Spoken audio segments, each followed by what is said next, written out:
Order. Have roll call.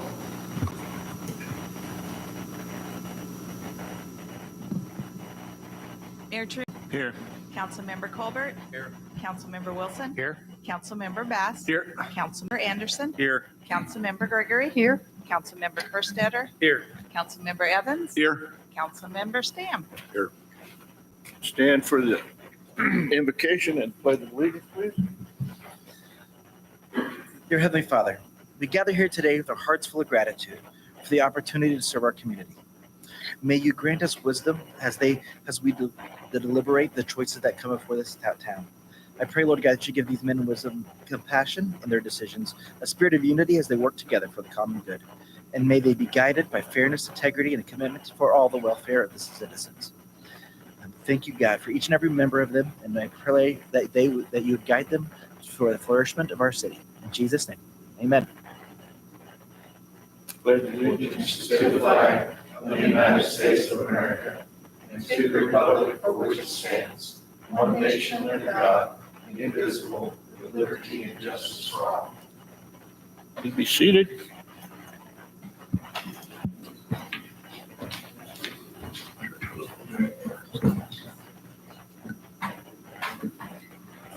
Move to the approval of tonight's agenda. Move to approve the agenda as presented. Second. Have a motion and a second to approve tonight's agenda. Any further discussion? All in favor of those signify by raising your right hand. All opposed, same sign. Motion carried. Moving on to city council minutes from August 20th.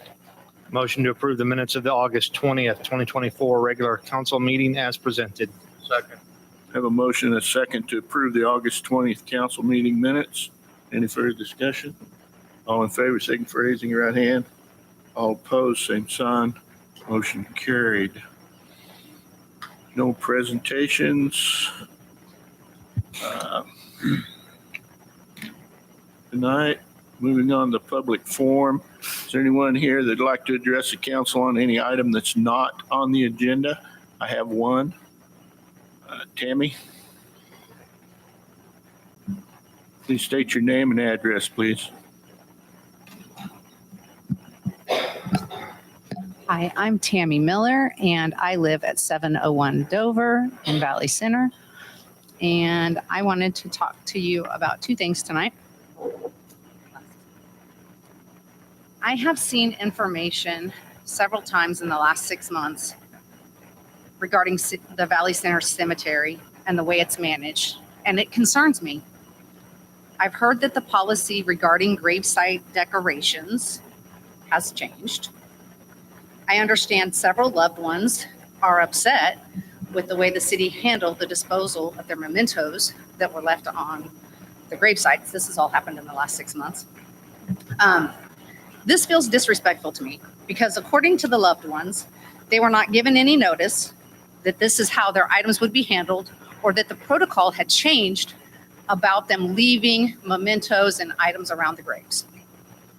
Today, I heard about, and I'm sure many of you have heard about this person as well, that purchased lots several years ago for her in-laws. She was informed that she had to pay an additional $800 because of a decision approved by this council in February 2022. Since her in-law no longer lived in Valley Center, the family would have to transfer the plot to the deceased and pay the additional $800. The in-law that passed was a longtime Valley Center resident, but that holds no meaning since they did not live here when they passed and the plot was not in their name because the daughter-in-law had purchased it for them. Since we do not have a nursing home, and that is typically where people are at the end of life, I would like for you to revisit this at the next council meeting. I'd like you to revisit how you run the cemetery, how it's handled, and see if there's any kind of changes that you can make, because there are a lot of people that are talking about the way it's mismanaged and the way that they feel it's mismanaged. And I feel you can do better. I'd like to give the deceased former residents and their families the respect that they deserve. The other thing that I would like to talk to you about is if we could get a policy in place on the agenda. I'd like for the agenda to have a timeline to come out I know this agenda came out on Friday, right before the close of business for Tuesday's meeting. I think that it is not unreasonable for our city to have that agenda out by Wednesday morning at 8 a.m. for the following Tuesday night meeting. Even Thursday morning at 8 a.m. I would like for you to revisit that as well at the next council meeting. These are my requests, and I would hope that you would take them into consideration when you make the agenda in 2 weeks. Thank you. Thank you.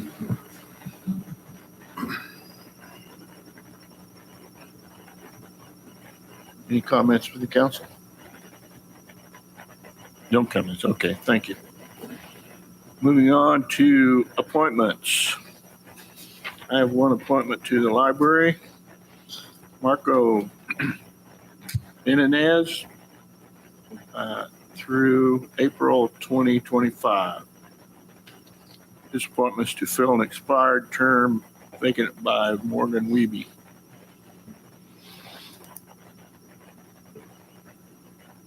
Move to approve the appointment of Marco Benitez. Second.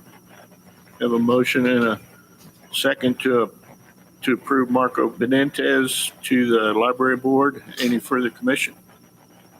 Discussion? All in favor, signify by raising your right hand. All opposed, same sign. Motion carried.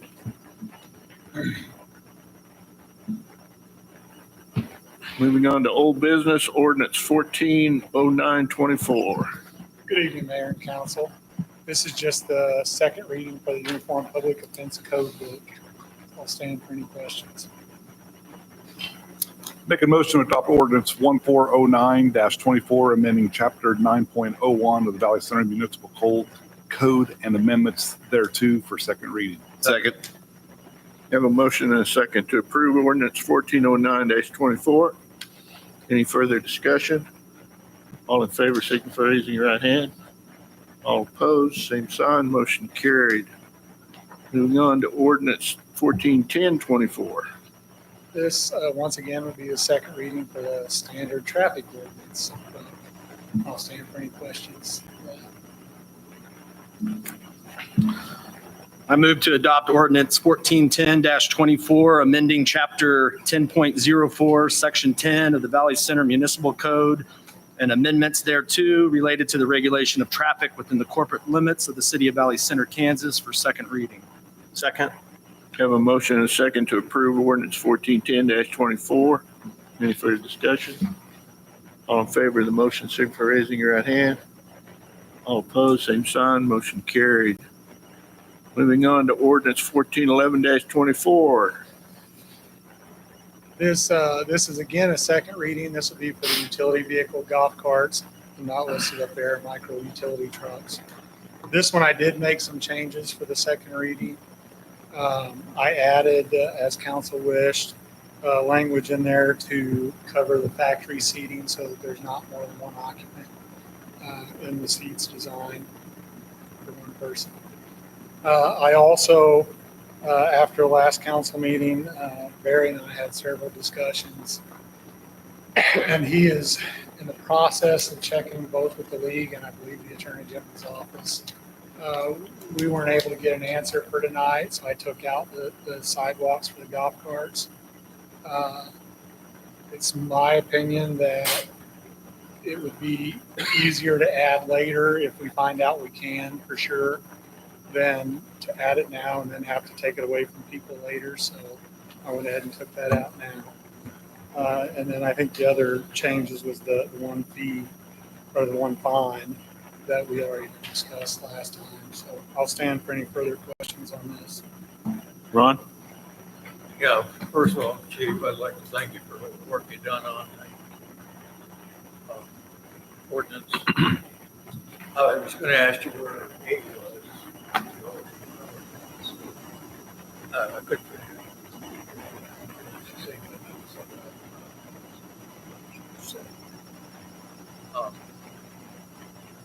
Is there anything that we missed that we should have added to this? No. If you're referring to the scooters, I did further research on those as well. So those are allowed on the sidewalks currently or on the street. If you're on the street, you got to follow the laws of the road.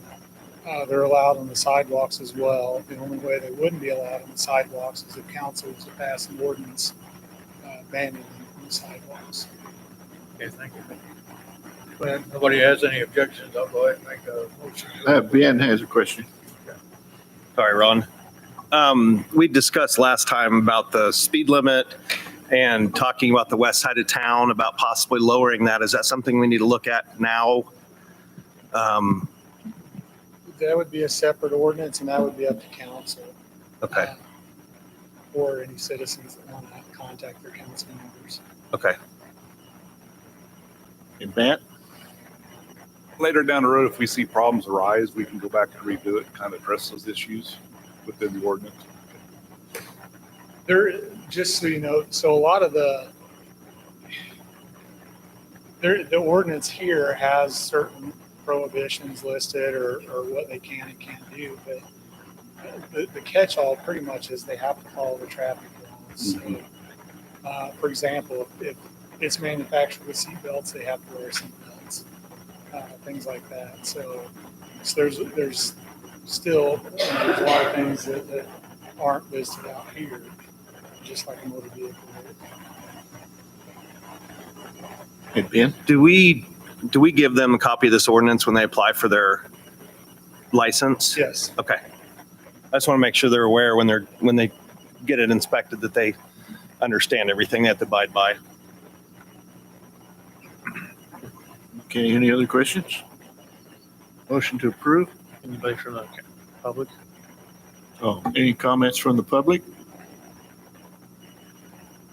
Okay. Need a motion to approve? Go ahead and make a motion to approve for the second reading ordinance 1411-24, which would repeal and replace ordinance 1245-4. Ordinance 1302-17.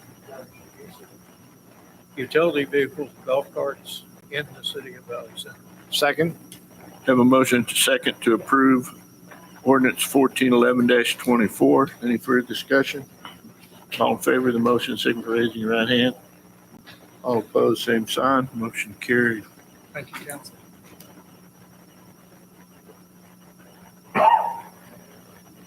Moving on to public hearing regarding the 2025 Valley Center proposed property tax levy in excess of the revenue or neutral rate and the adoption of the resolution 758-24.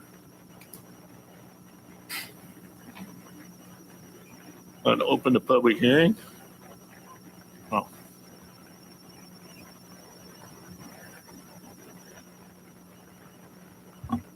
Okay, a lot of this information is information I've provided before, but just to kind of go over everything for anybody who hasn't heard it. Revenue neutral rate, we are requesting to exceed the revenue neutral rate. The revenue neutral rate is given at 50.322.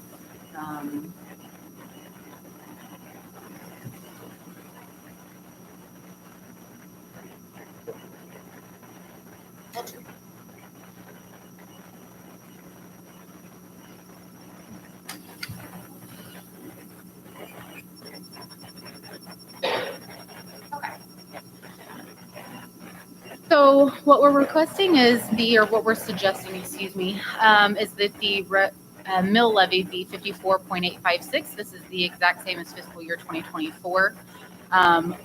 The new amount that I have highlighted there, previously I presented the numbers for our general bond and interest, library, employee benefits, emergency equipment, the funds that are funded by ad valorem taxes, as $4,180,056.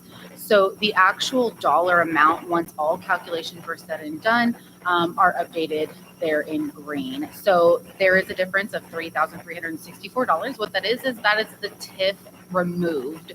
That's all that is. We removed the assessed value over the base for TIF because that's money that we cannot spend anywhere else. That goes 100% to TIF. So that's why we removed that. I just wanted to make sure there wasn't any kind of confusion or anything. when it came up to why my numbers were slightly different. As many of you may already know, how we get to the revenue neutral rate is by taking the total property tax billed in 2024, dividing it by our assessed valuation. That came to 50.322. Our proposed mill levy rate of 54.856 will produce $4,176,692 with that TIF removed out of there, which is again 54.856. Keeping this the same as fiscal year 2024, that would still produce more ad valorem dollars, a total of $119,000.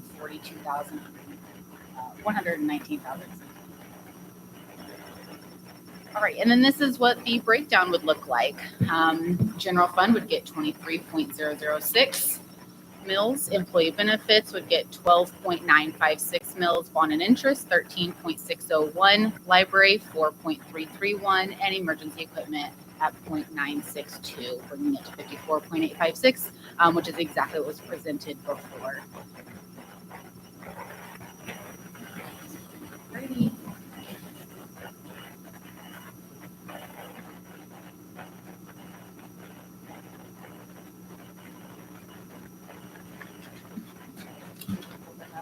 Okay, need to open up the public. I don't know whether you want to speak before the public hearing. Okay, I'll open up the public hearing now for the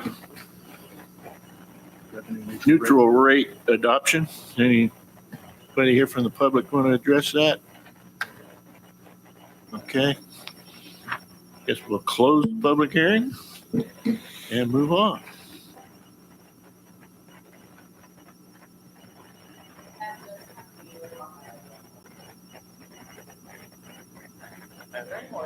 Okay, This is just to exceed the new. This is the resolution to exceed the revenue neutral rate. Right, we have No, that'll be for the budget This hearing. will be next. The very next page. Okay. Could you scroll back up for me? So the please? resolution Okay, perfect. is- So right here, Yes, the resolution. I didn't know if there was more presentation. I apologize if there's any confusion. So this is the resolution. If council so chooses to go ahead and approve to exceed the revenue neutral rate at 54.856, then we would have a roll call vote and everybody must sign the certificate. Dale has a question. Clarification. We're voting to exceed the revenue neutral rate, right? Not at a certain mill levy? Correct. Because you just said it both ways. That is correct. So this specific, I apologize, resolution would approve to exceed the 50.322.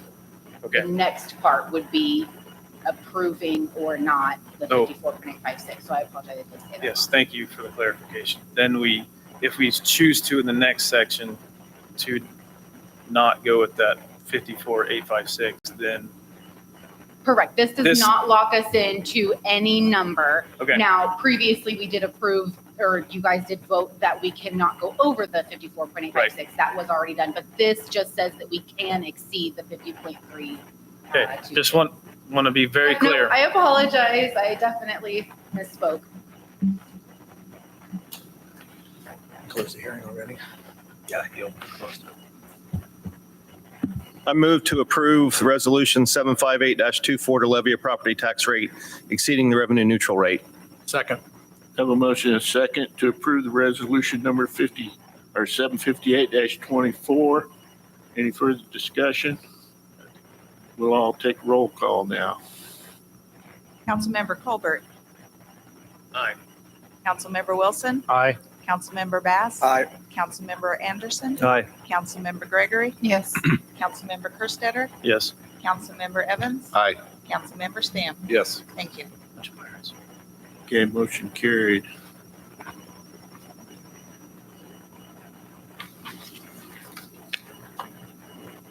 Moving on to the bond, or the budget hearing now. Good evening, Mr. Mayor and Council. Enclosed in your packet is a 12-page Director's Annual Report. I am not going to cover this whole thing again. I'm just going to touch on some key points, but if you would like to read it in full, each of you do have a copy here. I'm just going to kind of jump around different pages. We've already kind of covered the revenue neutral rate. Kind of at a high level, we've been coming off a period of inflationary pressure in recent years. This can be kind of both good and bad in the fact that while we have revenues up, of course, all of our expenses time frame. The overall assessment rate of property tax, the value of Valley Center continues to go up. It was up 8.97% last year. That follows previous increases of 9.8, 7.25, and 3.3 in the years previous to that. I have been told that we would probably be looking to expect a very similar 8 to 9-ish kind of increase next year again as well. So properties continue to go up in value in Valley Center and the surrounding areas. I'm just going to kind of touch on some of the different departments. Again, I'm not going to cover everything, just a few key points in the report that I gave you. Public Works, it's been a very busy and exciting time with Public Works. We have numerous street developments completed and in process. Getting here tonight on Meridian, everybody's seen the wonderful progress we have on the north side. It's almost complete, and now the south side is now being built on the east side of it. In addition, I'm going to be talking about this here shortly later tonight, but we have a 30-year SRF loan for the water treatment plant arrived to us last Wednesday. That is now in the bidding stage. And again, I'm going to get to that point here in a little bit. Community development. Valley Center is kind of heading into a time of growth. We have numerous housing developments in the works: Prairie Lakes 2, Prairie Lakes 3, Trails End, Rio Bella, Harvest Place, just to name a few. We've allocated $20,000 for economic development incentives to their budget for 2025, as well as $10,000 for Main Street Valley Center. Parks and public buildings. We have a new 68-acre park that is still being planned, will be coming into the TIF district. We've allocated $24,000 for contractual services such as mowing, as well as $18,000 for turf maintenance. Public safety. They have been, in recent years, we've allocated quite a bit of money to public safety to bring them up to the level they need to be at. This includes new vehicles, a new fire truck, new radios, new computers, body cameras. And in 2025, they have requested a restructuring. We're going to allocate $18,138 for police restructuring of their hierarchy, as well as $46,395 for the fire department. And we also have $24,000 for fire department equipment to build into the 2025 budget. Financial overview. Valley Center continues to be in a very strong financial position. We have a general fund balance of $1.54 million.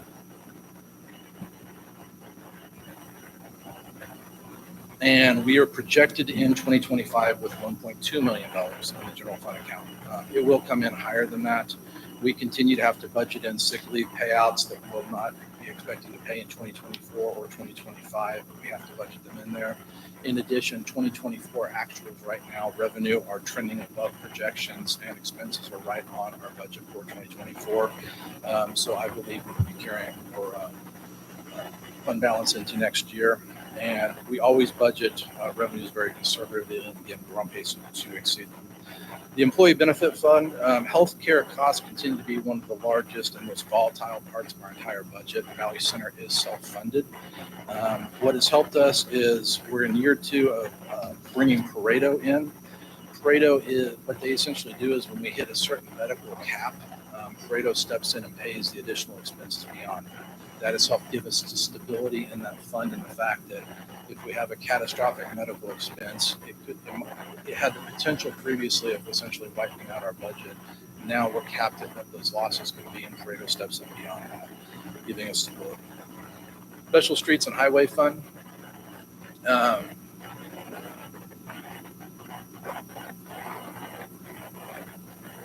Valley Center continues the long-term strategy of mill and overlay from our previous patch solution. While initially more expensive, this should provide us long-term cost savings into the future. Stormwater, we budget $75,000 for system improvements. CIP, the city's been very, very aggressive in recent years in CIP projects. The rec center is 5 months from completion. The water treatment plant is now out to bid. And I spoke to them just today.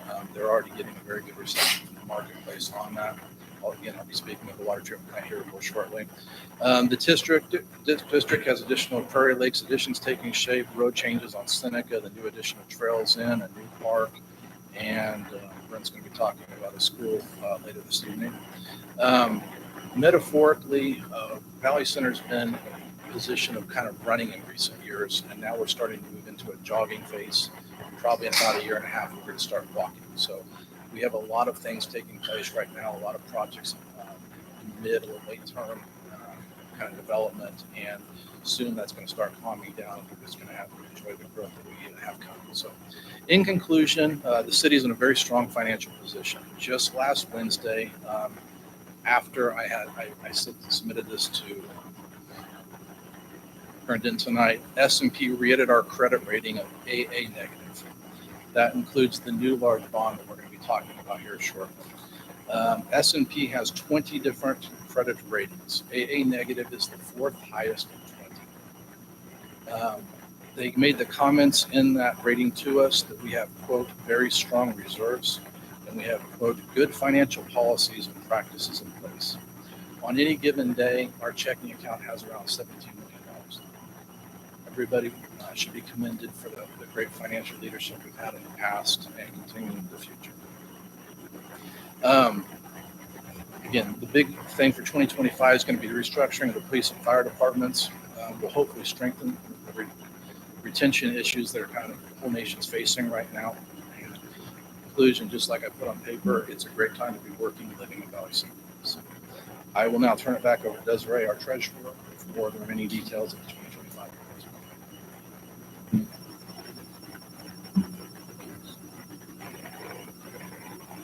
Again, Mayor and Council. Alrighty.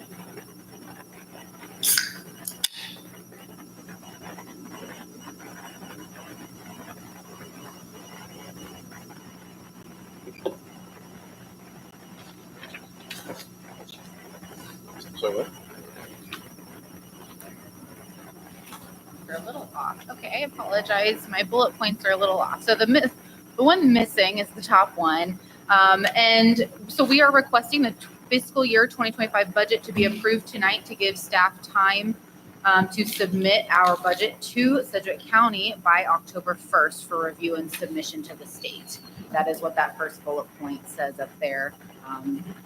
The fiscal year 25 budget certificate must be signed by all present governing body members. If any outcome other than the one presented tonight is approved, we would request time to recess so that way staff can update the budget certificate for you and provide the new recommended motion. If the budget is not approved tonight, the September 17th meeting will be the last meeting to hold a public hearing to approve the 2025 budget. So that way we have time to present to the county. Alrighty. So as I've previously presented, no changes have been made. So expenditures stay with general fund at $4,179,732. Employee benefits would receive $1,385,700.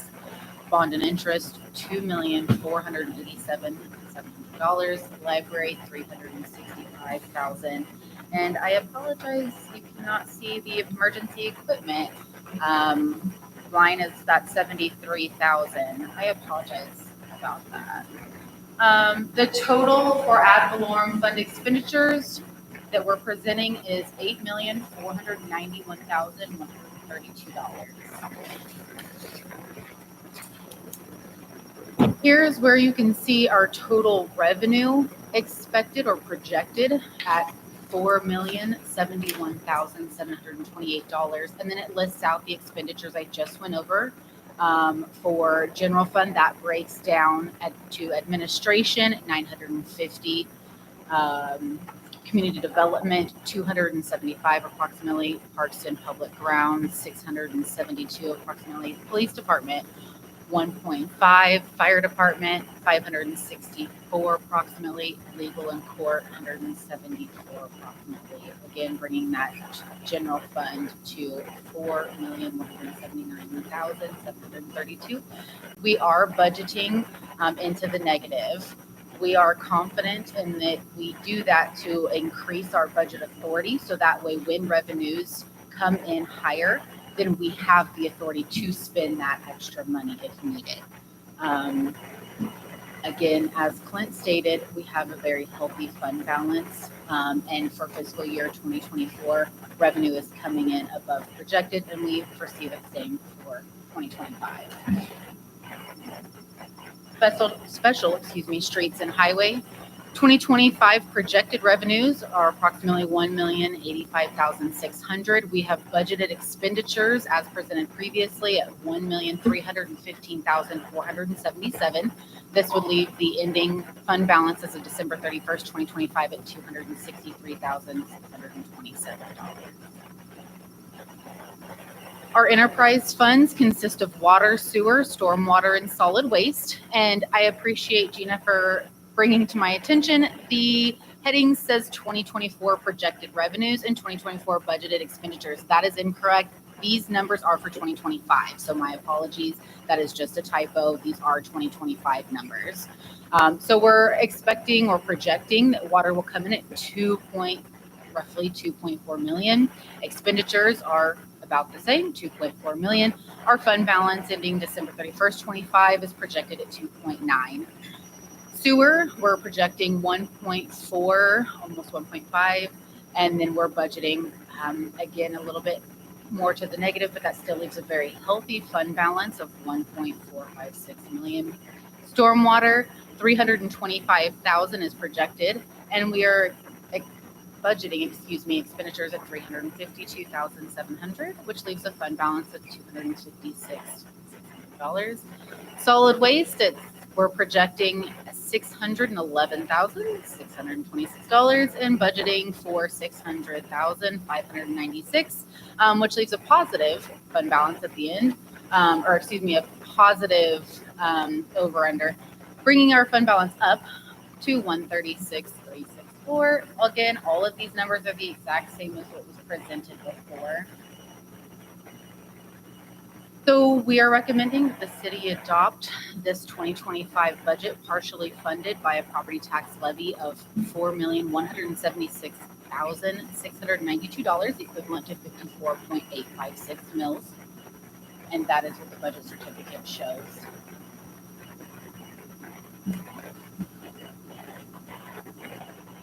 Open the revenue neutral rate. We'll receive comments and then we'll close the budget hearing and adopt if you so choose, or make any changes as you so choose. And then just another reminder, if no decision is come to tonight, the September 17th meeting would be the last meeting to hold a public hearing. Here's the certificate as prepared for the budget that we have just presented.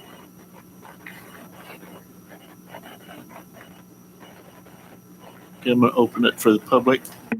Mike, your name and address, please. Oh, time is 7:33.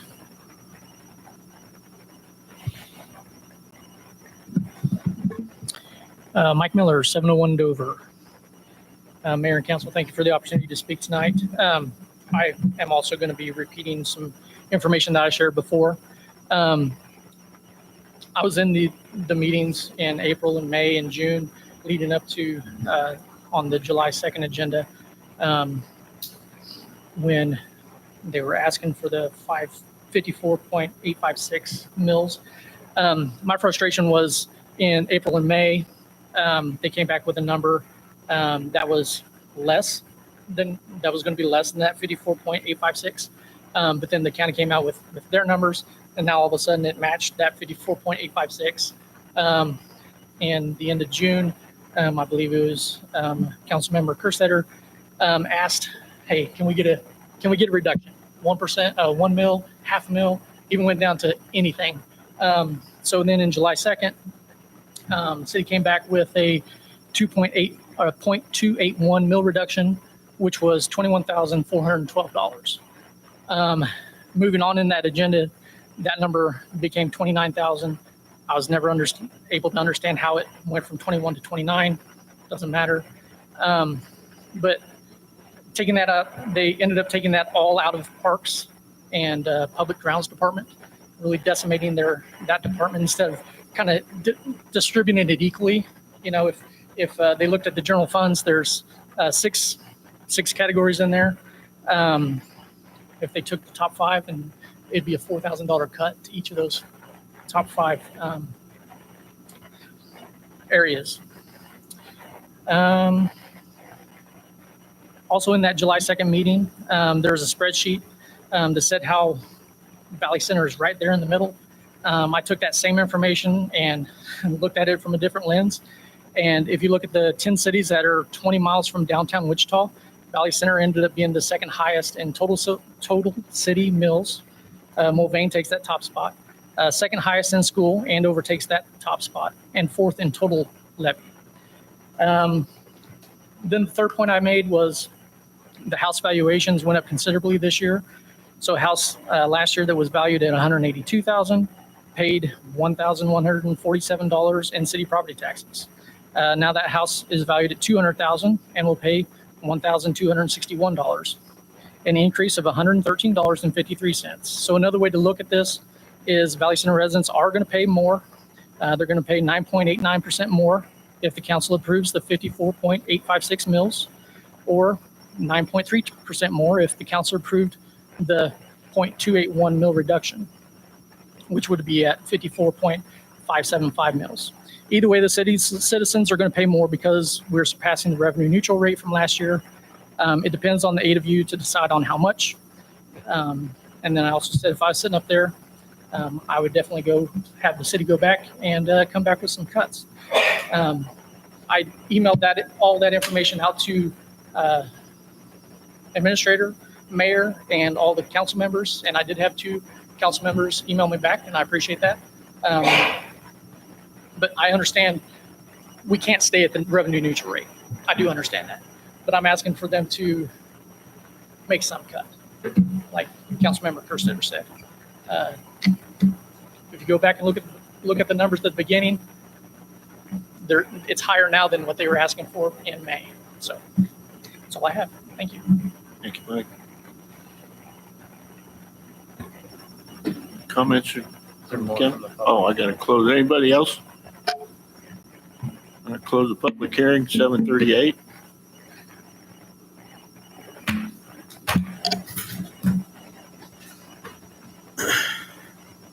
Councilman Dale, you first. Oh, me first. On page 30, it has a 2024 mill levy of 54.844. For some reason, I was thinking that we were not changing the mill levy at all. It was going to be the same rate. So that number does not include the amount in TIF. Last year, when the budget was done, that was the first year that we had TIF. The budget, our budget authority, the certificate, everything has 54.856. When the county came back with their numbers, it adjusted itself to 54.844, removing TIF. So the 54.856 still does not have TIF, or has TIF? It does not have it's $3,300, and that is not included in the number that is 54.856. Correct. Okay. And I went back and looked at the July 2nd meeting, and I know this is not going to be a popular opinion up here, but that's fine. I don't care. I prefer the 54.575 option B that we discussed July 2nd. That's my personal opinion. That's what I'm going to vote for. That's all I got to say. Sorry, one more question. Why isn't on the certificate, why isn't the mill rate on that? Page 61. It's got the ad valorem ad valorem tax 4.1 million, but it doesn't have the mill levy. This is the form that the county provides to me, and I'm not allowed to add any other numbers other than what they request. So I would have to reach out to Okay. another person to get that answer. I can definitely do that. I just I'm not sure why it's not on here. On the entire state form budget that we do submit to them, which I believe, I think I got one more page. because the revenue neutral rate's right there. Yes. That's why I was asking. All right, just curious. It isn't in there. But when in the state form budget, it does have all of these numbers, including previous numbers, and it does have that 54.856. Clint? Yeah, either you two or Brent, can someone speak to this mill levy compared to this other cities? Because I've seen Mr. Miller talked about us being at the bottom. I've seen it where we're right in the middle. So I don't know why there's a discrepancy between that. It depends on so there's fire department, there's state. I mean, I cannot speak to exactly what numbers he used. Some cities don't have a fire department, and that Gotcha. makes a huge difference. When we add that in there or remove that out, that can bump us all the way to the top or knock us all the way down to the bottom, depending on if we're showing all cities across the board with everything everybody offers, or just ones which, as Mr. Miller provided before, the ones that were comparable to us, the ones that had a fire department. Yeah. So that,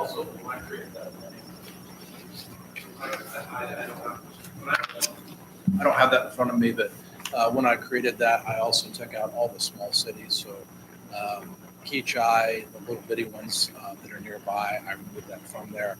I tried to put in some larger cities like Newton and ones that are more comparable to us to the size. So, you know, again, his data, I think he took downtown Wichita and did a 10-mile circle around it in a circle. I tried to pick some ones that are maybe slightly further away, not across Kansas or anything like that, still in the general neighborhood, but I didn't create a hard, fast 10-mile radius or anything like that. I think that's important to note too. So depending on how you're looking at the numbers, I mean, when you really look at it, we're right in line with, other towns our same size. So I just think that's important to note. And I think you guys did an incredible job. I mean, I know individually we've all dealt with inflation, but the city has dealt with inflation too. We see that in things we purchase, going out and getting bids from companies, trying to pay our employees more. So I applaud you for being able to come back and keeping that mill levy at the same rate. Ben? I just wanted to follow up with something Clint mentioned about the comparable cities that don't have a fire department. They pay for their fire district just through county taxes. Is that correct? Yes. Brent? So that's left off of that. You can come up to the mic. So that's left off of those comparisons. So you're not really comparing apples to apples when you have that list. Correct. Good evening. Yes. And so, they have a separate mill levy for the rural fire district. And that's really what sets us apart, especially when it comes up to the north end of the county, in comparison like with Park City and 262 school district. And also too, you have to look at the library. We take a lot of pride in our community center and the library. And so, that's a separate mill too. And so, you can, cherry pick, certain numbers or levies, to make them say whatever you want to say. Absolutely. And so what Clint had provided and what I asked him to provide was overall, what's just the total levy? When I pay my property taxes, which mine have increased too substantially, by the way, since I've moved here way too much, in my opinion. But happy to pay for that because of the services that you get provided to you on the total mill levy side. And so that's what we want to show you all, is that we're right in the middle when it comes to the total mills that we're all paying. Because we can't pick and choose which ones we do. If you want to do that, then you can move outside of the city limits in the county. Appreciate the explanation. Oh, thank you.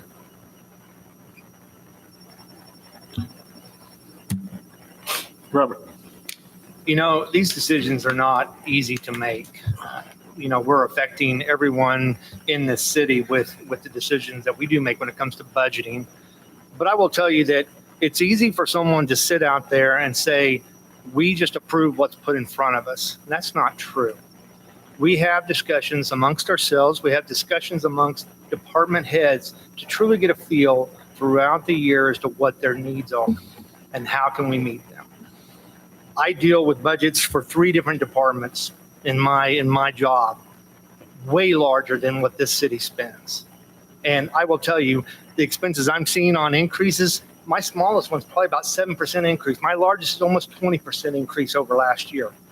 So this increase that I see here is, yes, is it meaningful? Yes, it is meaningful. But is it in the large spectrum of things of our city growing and needing to make sure that our employees are taken care of, that the services are there for our residences? Absolutely, I feel that it's worth it. That's all I have to say, Mayor. Thank you. Any other comments or questions?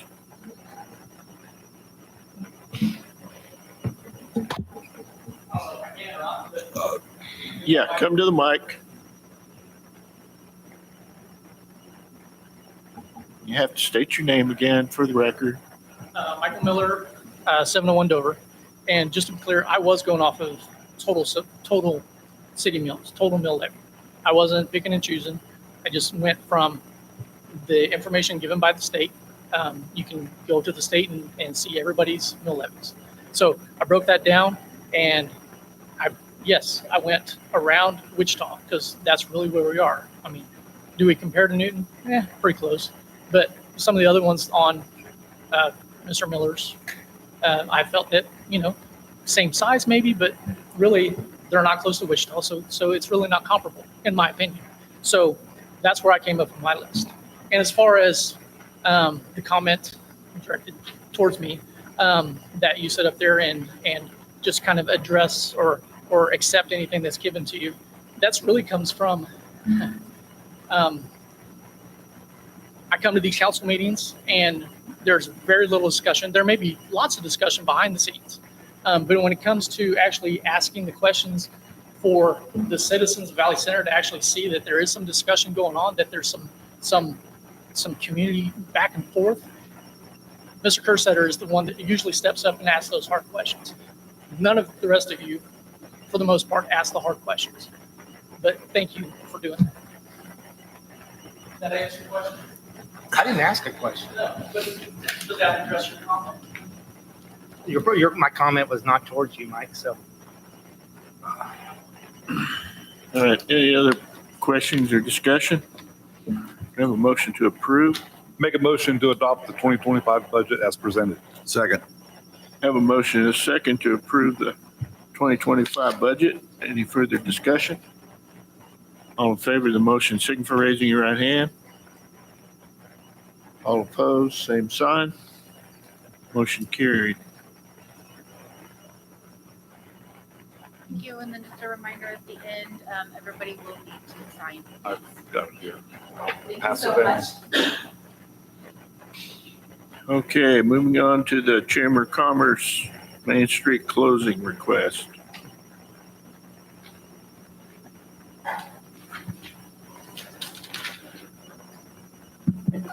Good evening. So we are requesting that the normal street closures for the Fall Fest be closed. I mentioned that we were meeting with Chris from We Entertainment, and we did that. And what we have decided to do, generally, we do not have to use all of Park, I believe it is, to Allen. And what we're going to go ahead and do is close Park all the way to Allen. So Allen will be accessible from the south into, you can get in and out of Allen, and you can go around to Park. Ash, thank you. I knew that wasn't right. So I don't think that we're going to need any additional spaces closed. So the school district also offered their empty lot between their building and the retail building there for any overflow that we need. And he is aware of that. He didn't want to put any rides in that area. It's not level enough, but if we do need to use that for any overflow of any of their equipment or things like that, we do have that available too. But as far as the rides and the actual festival itself, we're just going to go ahead and use the rest of Park further south. So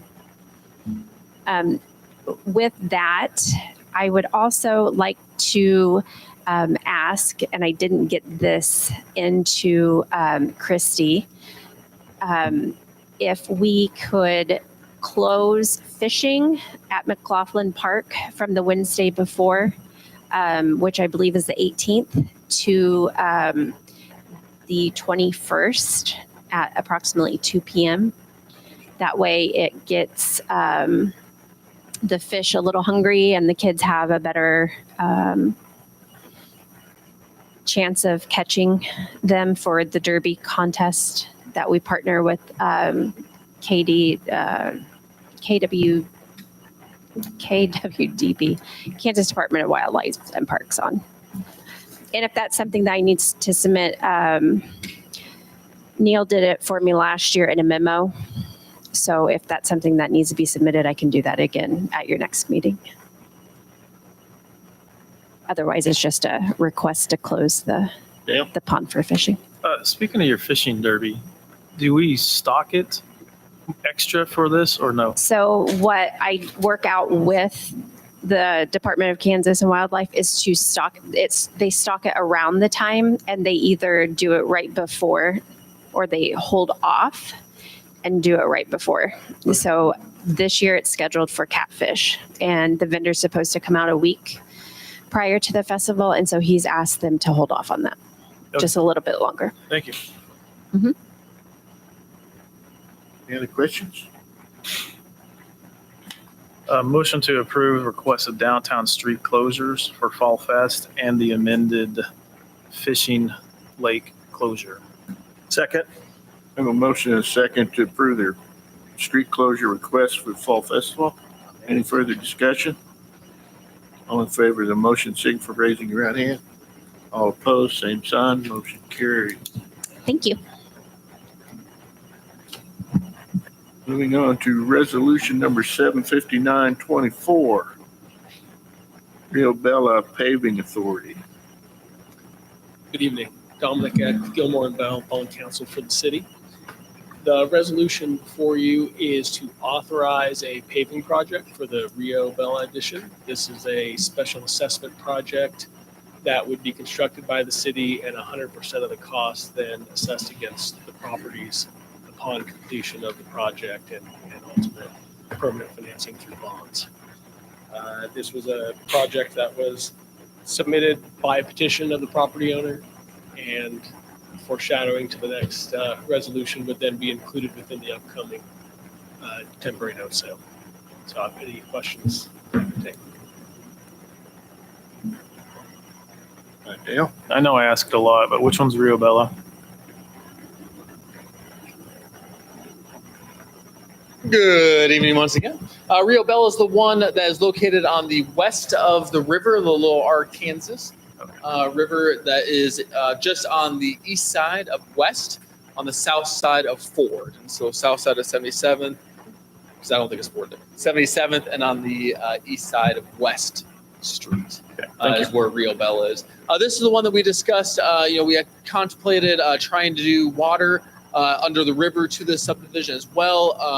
Looking at the numbers, it just didn't pan out for the specials across that entire subdivision.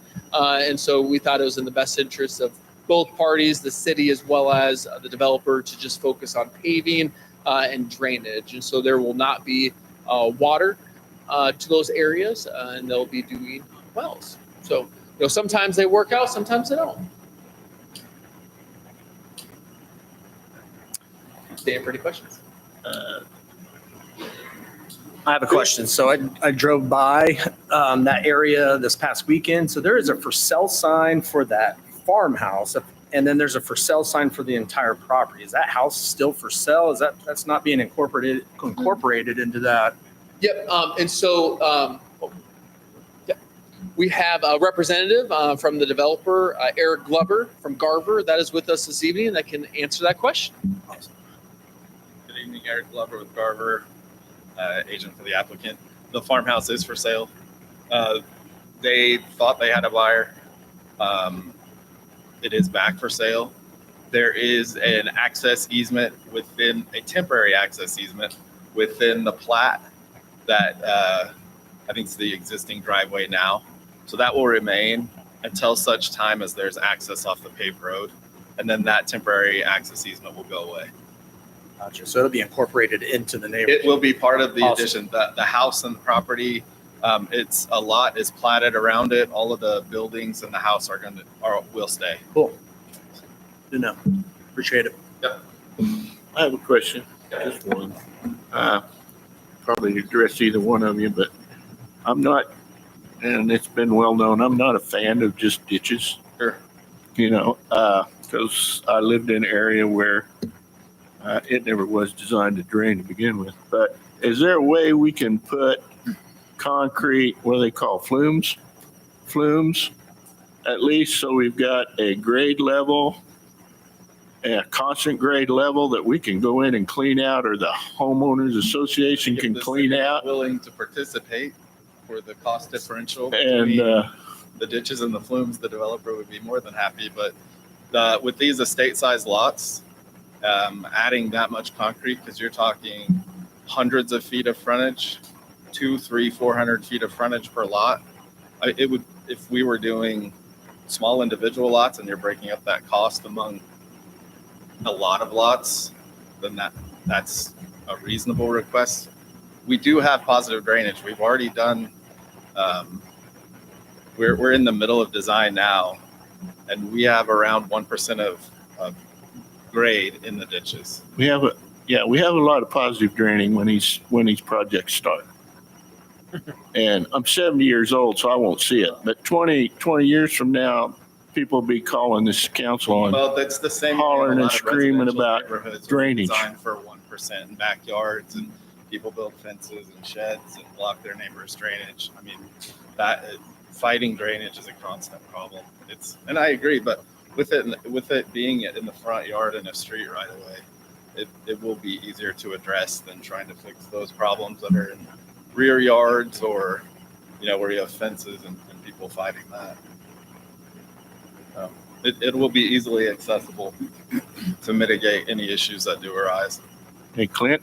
Yeah, so I think it's Bear Hill Estates. Is that the one that's east of 135? They have their ditches, and it seems to be every time I drive through the neighborhood, it's not an issue really. But I mean, and people I know that live in the neighborhood, they seem to, they've never told me anything about, issues with their ditches. Yeah, but it's I don't- not I a don't super old I don't neighborhood disagree. though.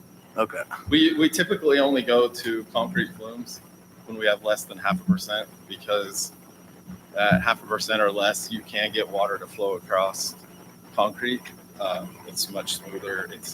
You can create that grade more specifically where dirt, so 1% is about the minimum for dirt. So, and that's right where we are. Gina? I don't like doing these further requests without notice and hearing. I talked with Mr. Miller before the meeting. I understand the reason for it, but I wish we could get away from that. Anyway, from what I'm sorry, Councilmember Gregory, can you be more specific? For passing these requirements without notice and hearing as required in subsection 1 of section 12-6A04. At the bottom of the page, we further request that such improvements be made without notice. Oh, well, He told me, Mr. Miller told me that this was so we could get it in the temp notes and not have to do a separate. Is that wrong? yeah, that's right. So why?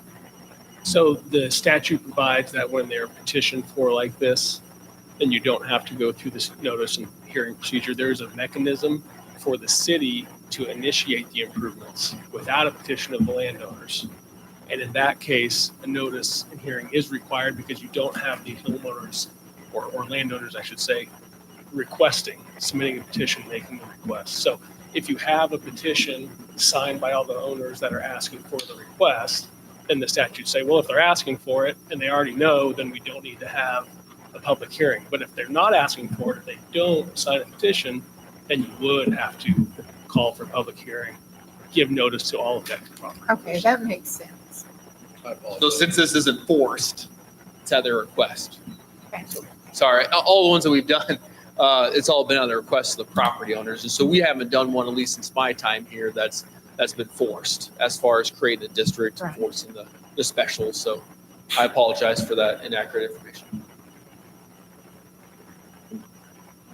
Any other questions? I move to adopt resolution 759-24 authorizing construction and financing paving improvements to the Rio Bella subdivision. Second. Have a motion and second to approve resolution 759-24, Rio Bella Paving Authority. Any further discussion? All in favor of the motion, signify by raising your right hand. All opposed, same sign. Motion carried. Moving on to resolution 760-24. The next resolution is to incorporate that project into the note issuance. It would increase the issuance size to account for that additional cost and would allow the. Can you speak up a little bit? Sure. This resolution would amend the prior sale resolution for the upcoming temporary note issuance to include the project that was just previously approved and increase the scope and size of that issuance to account for that cost. Move to approve resolution 760-24, authorizing the amendment of resolution 757-24, sale of general obligation temporary note series 2024-1 to include Rio Bella paving improvements. Second. Have a motion and a second to approve resolution 760-24. Any further discussion? All in favor of the motion, signify by raising your right hand. All opposed, same sign. Motion carried. Moving on to ordinance 1412-24.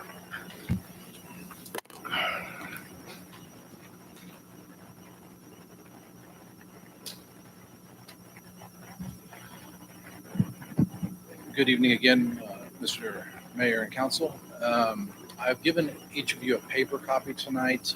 This arrived to us late Wednesday. This is a 40-plus page contract, and we do not have the entire thing online, but most of what I'm going to be talking about tonight is on this one page, so I'm going to leave this up here. But if you'd like to read the entire contract, again, I've given each a copy of it. But what we have is the contract for the water treatment plant. This is a little bit of an unusual loan, so I want to kind of go over it with you in detail today. It is what's called an SRF loan. They're very difficult to obtain. They're very popular right now. And I first want to commend everybody that's worked on this beforehand for us to get to this.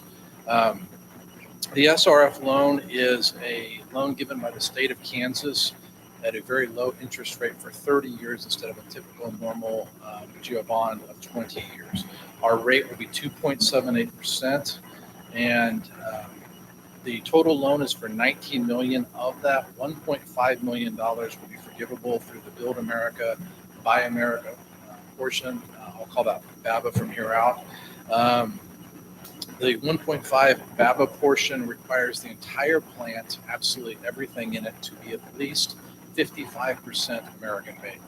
So it's going to be a little bit challenging. This is out for bid right now, and we're literally having the construction firm that we're working with has never dealt with one of these before, but they're having to make sure that the vendors can bid and bring in enough American components to fulfill the needs of this 1.5 million that's forgivable.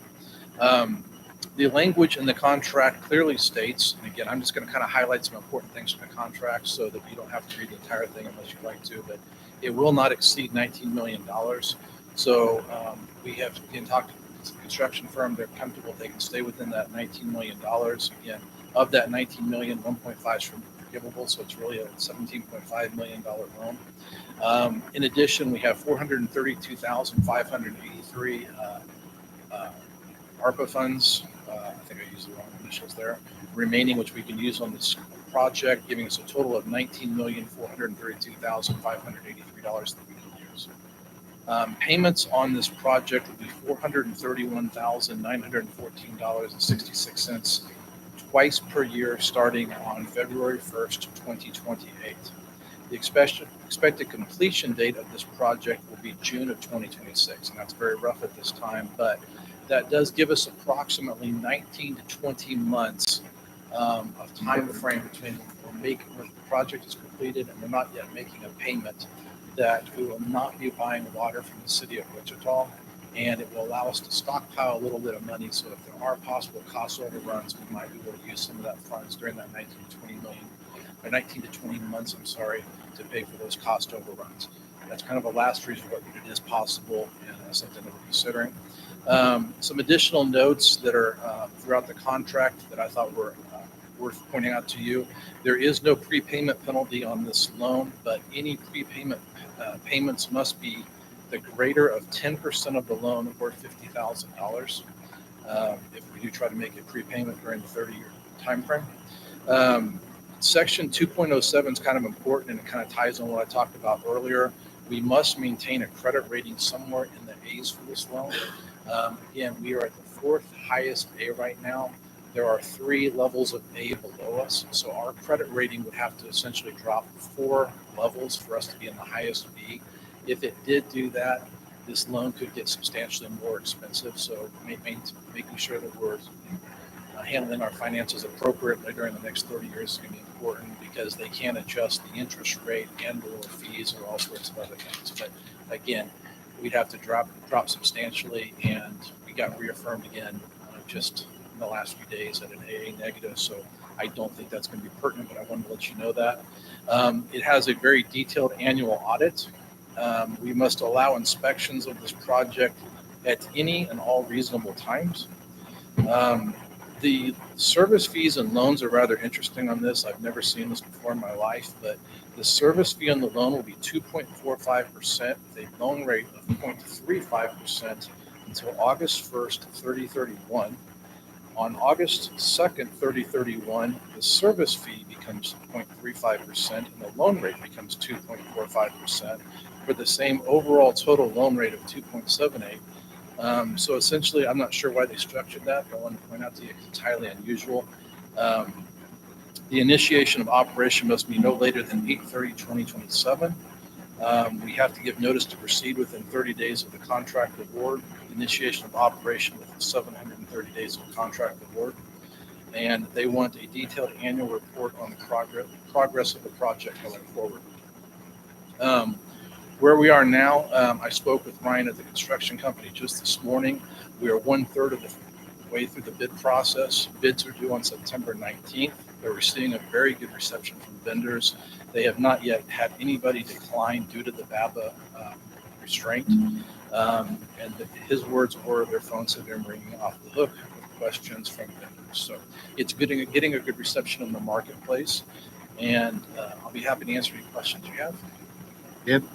Clint, you mentioned our interest rates would go up based on our credit rating dropping 4 levels. It could. Correct. Have we ever been that low before as a city? Do you know? I just want to make sure that it's clear that we're not. We would have to essentially be in a situation where we're unable to pay our bills. Okay. And That's what I wanted to clarify on it. probably an extended period of time. So Okay. It takes a whole lot to drop 4 credit levels. But again, I thought it was pertinent because, again, I read the whole contract so you wouldn't have to, and I thought that was good information for you. Dale? Thank you for that presentation, because you answered my questions. You have a plan on what happens if we exceed the 19 million. So Again, we've got the $400,000 in ARPA funds. Good evening once again. And so we have those, ARPA funds, but then also we did receive word, we're getting another $500,000 from Senator Moran's office through his discretionary spending. That's not included in this as well. And so, we'll have, roughly, $1 million, and that doesn't include any of the reserves that we have as well that we carry in our enterprise fund. So I was commending you for having a plan. Not that you guys don't ever have a plan, but it sounded like you anticipated my question. Sounds great. Any other questions? Motion to approve for first reading. Motion to approve ordinance 1412-24, authorizing loan agreement with KDHE for water treatment plant for first reading. Second.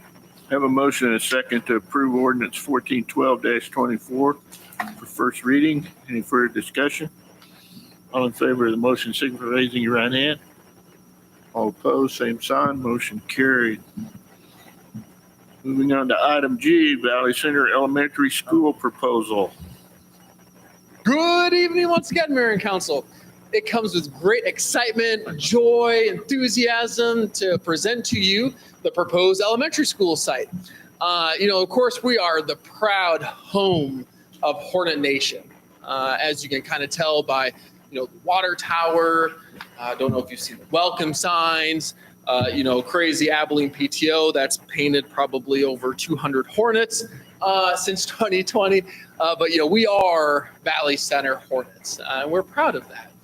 We've even changed our colors and our logo since I've gotten here to match the exact purple and gold hue and tone that the RGB code has. So we are proud to have this go before the USD 262 school board at the request. Of course, they're listening to proposals from Park City, which is another fantastic community that we've partnered with many projects on, and then also seeing our own proposal for an area that we've kind of had laid out in a little TIF district here for a little while. As you see, there's kind of a rendering, and this is just concept. This is not to scale. I'm not an engineer. I don't get paid to be an engineer, and so I do not play one on TV.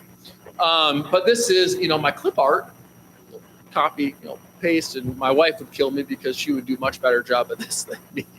But that's what it could potentially look like. That's for the elementary school. This is that area just south of the commercial zone in the TIF district. This is just south of 5th Street, just to the west of Seneca, right out of the south entrance of Builders Creek. And so Tanner Trail, as you see, the grading is almost done. So if you've driven out there, if you've flown over, you can really see the subdivision and the entire development really taking shape now.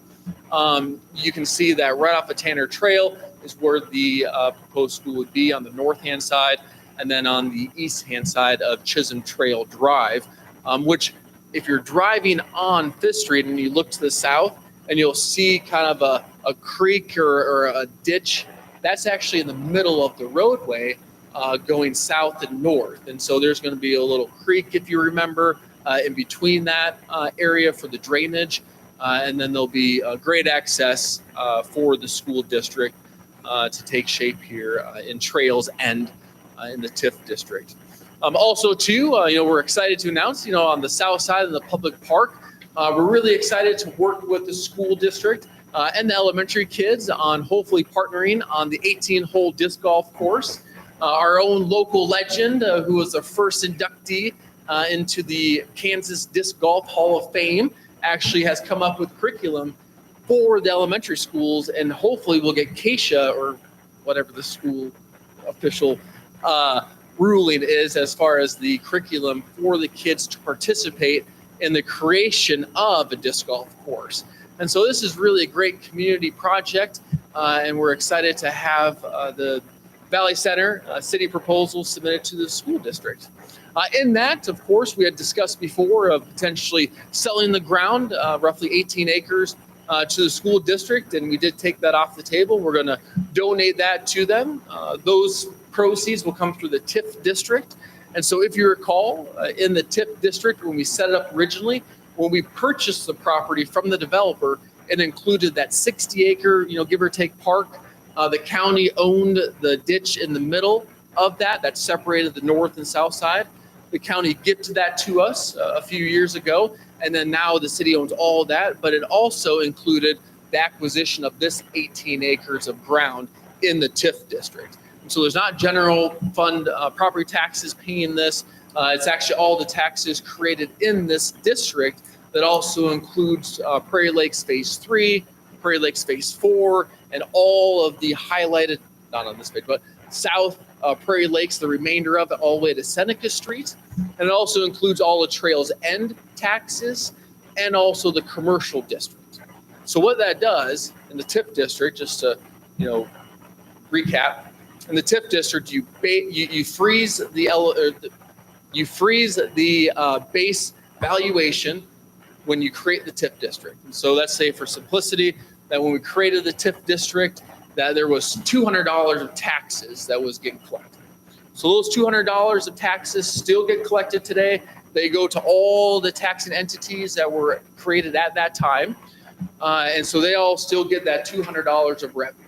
Let's say if it went to then $1,000 of tax collection based on the increase in valuation because of the homes, the commercial, all those. So that $800 extra that you get on those taxes, that can then go to paying for land acquisition, the grading project, the road on Seneca Street, all those things is what that extra then $800 pays for that the tax entities don't receive.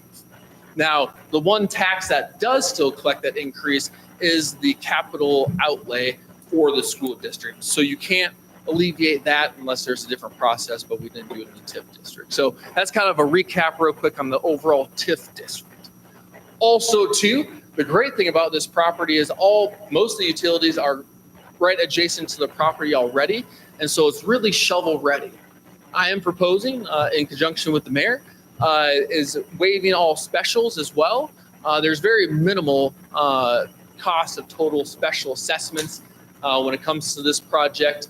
The main one is going to be the roadways itself, and so we were going to have to cover half the expense south for the park, and then so we're going to cover 100% of Tanner Trail portion, and then when it curves to Chisholm Trail, we were going to not have to cover only the increase if we do concrete or something, but the houses on the west side in Trails End will cover half of it, and then the school district would typically cover the other half, and then we can pick that up as well.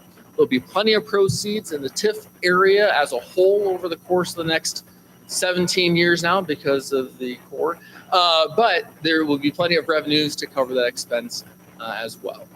Within this proposal too, I did put an updated concept plan for Seneca Street between Ford and 5th. And so between Ford and 5th Street, the updated concept is before you there. It does include a beautiful new roadway, lefts, right turns, all those nice things. And then also a beautiful new roundabout on Tanner Trail and Seneca. The reason for that is it really will help with safety and moving buses and families around that area during those peak 15 minutes before and 15 minutes after school, so we don't have to deal with situations like we do on Meridian now. So there's kind of the overall proposal that we plan to submit to the 262 school board for them to review for their next meeting on Monday. With your approval. I'll stand for any questions.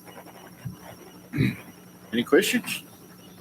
Motion to approve proposal for USD 262 Elementary School. Second.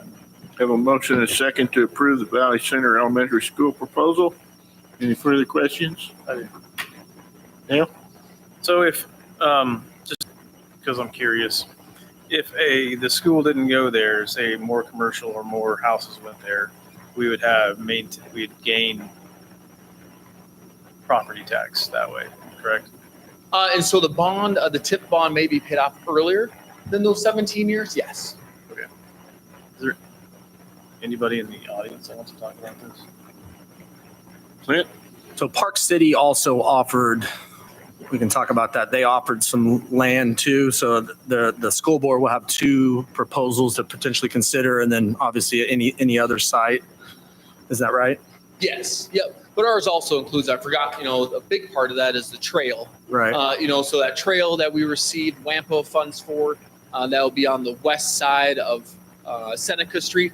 That connects to all of our schools. It'll connect all the way to Ford, to Fifth, and so you will be able to jump on that trail next to the school and go to any other school. That's something that the Park City site will not be able to provide and offer. So there's some of those things as well that just come with being in Valley Center.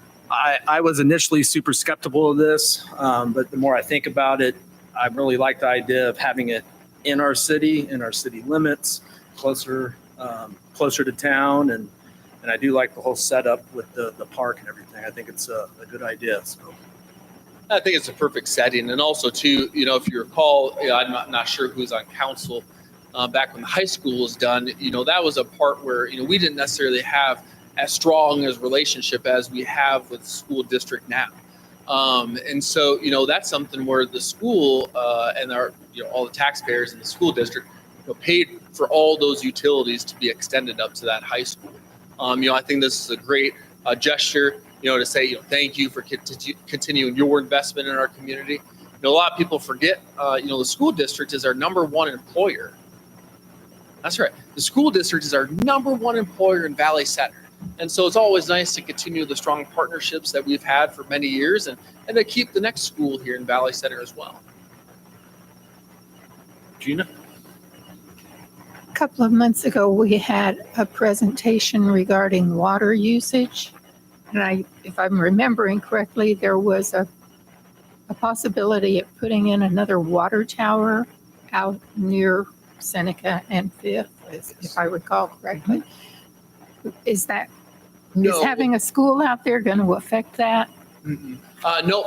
So I'm trying, and to much the chagrin of my wife watching probably, I'd love that in my backyard. No, literally, it would be hopefully in that school lot that's on the east side of Seneca Street. So not in this area, but it would be slightly to the east of Seneca Street, to the south of the church. And so the church owns that lot. Now, we haven't discussed that with them. It's just that's the highest point in Valley Center. And so that just makes sense to potentially have a water tower there. Of course, working with the airport, the private grass strip there, and making sure that doesn't have any issues with the FAA. Yeah, because there's a cone, it's actually worse wider you get, so it's better the closer you are, which is always interesting to me. Robert? Yes, I'd just like to acknowledge and thank the current board members that are here in the audience. Brian McCall, Spike Anderson, thank you for being here. This is a very important proposal that's going to be coming before them, and truly hope that they take this to heart of what the city is offering them. Anyone else? We already have a motion and a second, so all in favor of the motion, signify by raising your right hand. All opposed, same sign. Motion carried. Okay, approval of the agreement with the Sedgwick County for tree cycle program. Would that be you, Neil? Good evening, Mayor, members of council. What you have before you is a agreement with Sedgwick County to continue our Christmas tree recycling program that we typically have down at Veterans Park. Pretty standard agreement. It just extends it from what we've been doing in the past. Dale? How many trees do you normally get recycled every year? That is a great question. Sedgwick County is the one that usually chips those. Okay. I didn't know if they gave you a count or anything every year. Okay. They don't give us a count, but they do give us the mulch, and they leave it there for the residents to come by and collect. We have certain residents that just really gravitate towards that mulch because it's ground out of the Christmas trees. It's more acidic, so it works really well on certain plants that they fertilize or use around their plants and stuff, things that are acid loving. So it's kind of unique. I know I see it used, so I know there's trees being put in there when I drive by there, but I'm just curious. It definitely gets used. It's there for approximately 1 month. And those first 3 weeks, it then fills up pretty good. So I would just take a stab at, 200-300 probably Christmas trees easy. So random stabs. Stand for any questions. Motion to approve agreement with Sedgwick County for the tree cycle program and authorize mayor or city administrator to sign. Second. Have a motion and a second to approve the agreement with Sedgwick County for the tree cycle program. Any further discussion? All in favor of the motion, signify for raising your right hand. All opposed, same sign. Motion carried. Moving on to the consent agenda. Motion to approve consent agenda as presented. Second. Have a motion and a second to approve the consent agenda. Any further questions? All in favor of the motion, signify for raising your right hand. All opposed, same sign. Motion carried.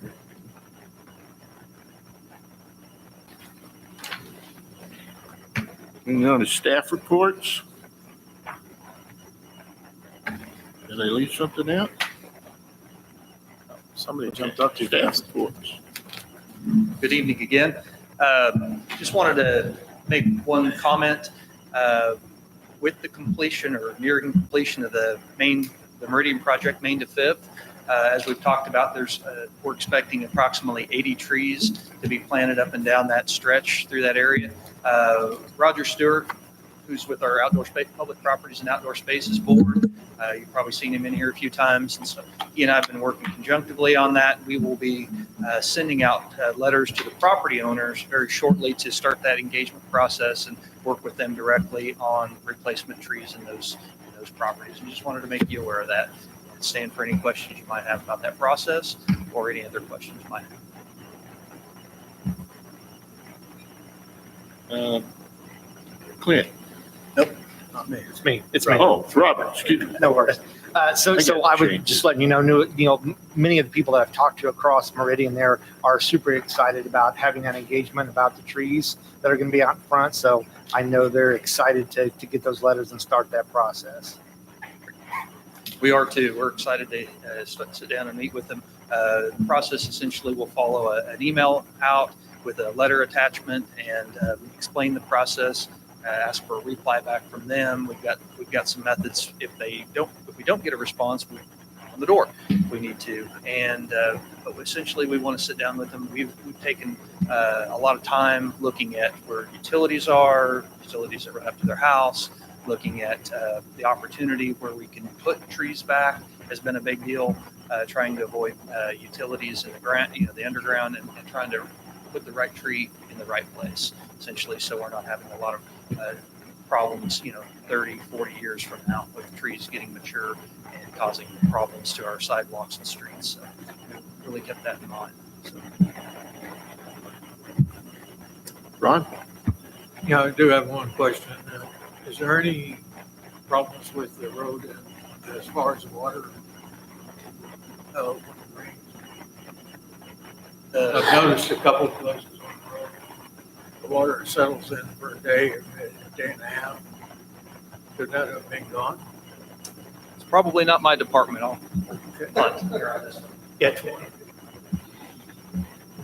Okay, so yes, we had a Meridian's progress meeting today, and then that very topic came up. There are a couple of sections, as we pour concrete, sometimes, it doesn't come out exactly level. There are a couple areas there where there's some low spots, some high spots. They are addressing those. They'll either have to do some grinding of the concrete to bring that flow the right way. If they can't remedy that way, they can go as far as to take a section out and re-pour it if need be. But we will hold them to what they came to the table with. And the other question I got, I don't know who to answer this one. What's progress on the lights and the flags and banners? So the lights, they really don't have an ETA yet on the lights. They're still working on the remanufacture of the light poles themselves with the banners, the school lights. We're hoping to get the school zone lights. We're hoping to get the parts in next week to get them put back up. The plan is once those are put back up and working, we'll go back to a 30-mile-an-hour speed zone through that section. And at that point, while I'm standing up here, I'm going to take the opportunity. I've had some questions about the road work ahead and in road work signs on the side streets. At that point, we'll be able to remove those. However, we'll still have to keep the notice signs on the north end and south end until we're completely done with raising light poles and doing things like that right away, so people can be warned that you could have some work trucks sitting there in your path. Okay, thank you. I guess while I'm here, thank you, Mr. Clark, for putting out that notice. I mean, as we speak right now, if you noticed, they did pour about halfway up from 69 last week. And then old Mother Nature had to come in there and throw a wrench in the works and do some rain. And so as we speak right now, they're going to pour the rest of that up to Ford, so that it'll be down to one lane with flaggers again tonight. They're probably pouring, they'll be pouring late into the night, get that down up to there. If you've noticed, they have the turn lane at Ford Street cut out. We're still waiting on, we have to have a light pole removed there, and then there's still a light pole up by the Methodist Church that needs to be removed. And then once that light pole's removed, they can continue on with the construction of that turn. Further question? Right.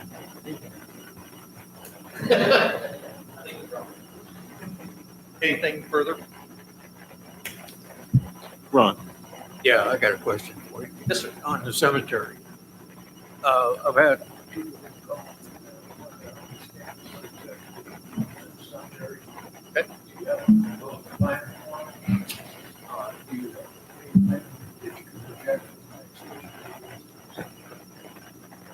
As far anything specific that you're referring just to? general information that they were curious as to why it hasn't. One, the project by the American Legion is one that I know of.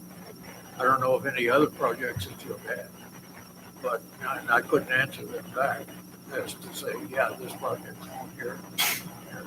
Correct me if I'm wrong. There is money put in for a master plan. I know you've had some contact, but yeah. There is a master plan planned for that. There's some money's allocated for it. I don't remember specifically in the budget what that was. Anyways, at this point, we're just going to continue maintenance as far as that goes. We mow and we maintain the cemetery. We've got some, keep the trees trimmed up and all that. And then, of course, we are responsible for, laying out headstones and marking out for the grave spaces as well. Beyond that, there's no specific projects planned in the immediate future other than discussing the master plan discussion that we've had. Right. And in that master plan will be that reflection area.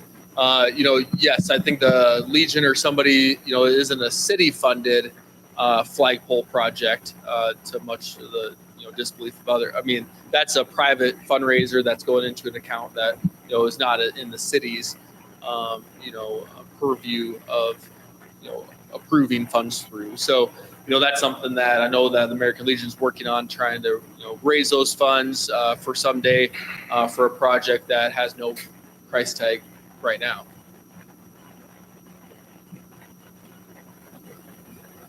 Thank you.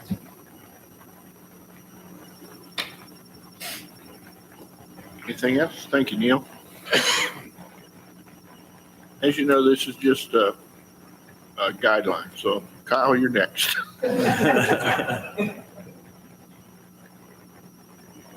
Good evening, Council and Mayor. Just wanted to let everyone know, give everyone a market or save the date or market calendar. This Thursday from 4 to 7 is one of the last few farmers markets of the year. I think there's one more and two more. Two more. Okay, two more after this week. And then next week, September 12th, the Comprehensive Plan Steering Committee will be meeting with Foster Design. And then they have another meeting scheduled, I think, in October before it'll come back to the council. So that's moving forward. Okay, thank you. Good. No engineer tonight? Barry's not here. Clint? Christie?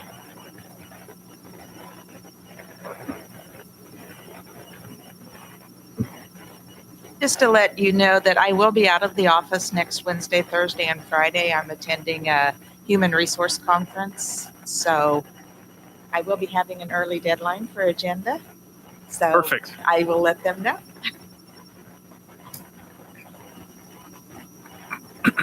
Okay, Brent? So I know Kyle mentioned, next Thursday, the 12th, is the comp plan, but that's also a very special day. Besides that, it is Councilmember Ben Anderson's birthday. So happy early birthday next Thursday. I hope you have a fantastic day. Are you on the comp plan committee? On the what? On the comp plan, the comprehensive plan committee. So you can have the night off. Otherwise, I'd force you to come. No, I'm just kidding.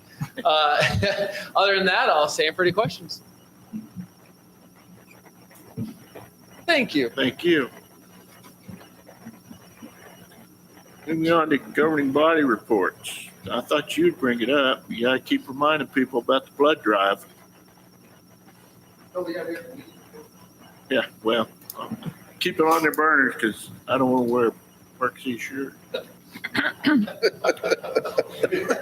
just say though, that the T-shirt is going to be extremely. I mean, it is unbelievable what Sean Fox came up with over at Park City. You wait till you see. You'll want to definitely donate for that shirt. So that's all I have. Ron? Robert? I'm good, sir. Clint? I just wanted to I was going to talk a little longer, but it's 8:36. I just want to thank every single person up on this council that what I consider to be a volunteer position. I mean, I know we're paid $25 or something like that. And it seems like every day you can log in and insults hurled at us and whether, on social media. So I just wanted to say thank you to everyone up here for the time that you put in to the city.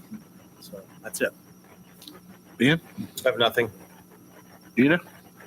Just a reminder that the Sedgwick County Association of Cities will meet September 14th at Wichita State.